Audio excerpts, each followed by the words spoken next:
Sa malapit. Kasi yung iba po, na experience ko, kinakabit sa metro kasi yung, di ba, magnetic to. Kinokontrol ng magnet yung pag-ikot. So kaya po, ang itsura niya ay jumper dahil normal naman yung kuryente pero nadadaya sa pag-ikot ng magnet. Eh tayo po ay nakasaksak sa loob.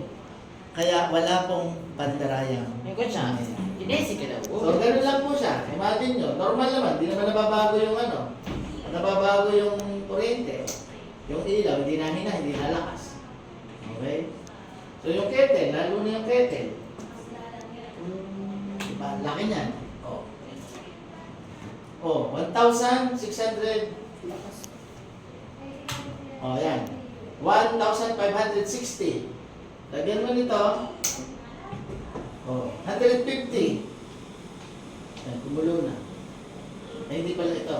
Mabawasan lang kasi na ito yung pagkakaiba ha pag nakaparallel. Kaya nga po yung ating device na ito ay ginawa para sa lahat ng resistive. Ano po yung mga resistive? Yan, ito. Bunutan po. Bunutin muna natin. Mainit na. So, lahat po ng resistive, plancha, rice cooker, kettle, oven toaster. Bawal saksak dito lahat ng may motor. Lahat ng inductive loads.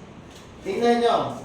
Yung 1,500, kung dito mo nilagay, ayan na yung magiging 75. Tingnan natin kung kukulo. Tuloy ang kulo. So, ibig sabihin, that's the real power. Yun. Tapos na. Yung amperahe ko kaya ni may ganun pa rin o daw? Tataas po kasi may sariling amperahe ito. Dumadagdag. Kung makikita nyo sa meter. Halimbawa po, ito, engineer, diba, kasi may kinukompute din yung electrical engineer, kinumpute. Halimbawa ito, amperahe nito, 0.23. May sarili po itong amperahe. Dadagdag nyo yun dyan. Tingnan nyo po magiging 2.23. Kasi 2 amperes yung ating mismong device. Dahil kung pinatay mo ang ilaw, lalabas ngayon dyan, yan. Yung pa rin. Kita nyo may load din siya. 29 watts. Pero pag nag-open ka, kailangan nga, hindi ka pwede magsaksak nito na ang load ay mas mataas pa to. Kaya nga po, hindi pwedeng magkabit sa 3,000 ang bill nitong malaki. Dahil tataas ang kuryente. Huwag na huwag kayong magbibigay ng 50 UF sa ang bill ay nasa 100 kilowatt per hour lang ang nagagamit sa isang buwan. Kaya mataas ang 3,000. 3,000 and, di ba ang ating pong bracketing, 3,1 to 7,000. Ito po yun.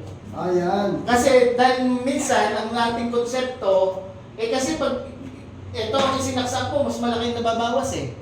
Mali po yun. Hindi, nakakabit na kasi yan dun eh. Sa breaker. Yan po kasi dahil ang bill nito malaki. Basta po ang bill ay 7,100 to 18,000. Ito po yun. So, kakabit na sa breaker na? Oo, sa breaker. Ito naman po, pwede din naman ipinaparallel lang, pero yung iba, pinapakabit na lang din sa breaker para wala na. Pero okay sa breaker yan. Ay, paano nalagyan ng breaker yung... Meron na po kaming, ano po yan, ito, babaguhin na ito, dahil meron na po tayong standard, nilalagyan na po yan ng breaker switch. Ay, nasa ano yun?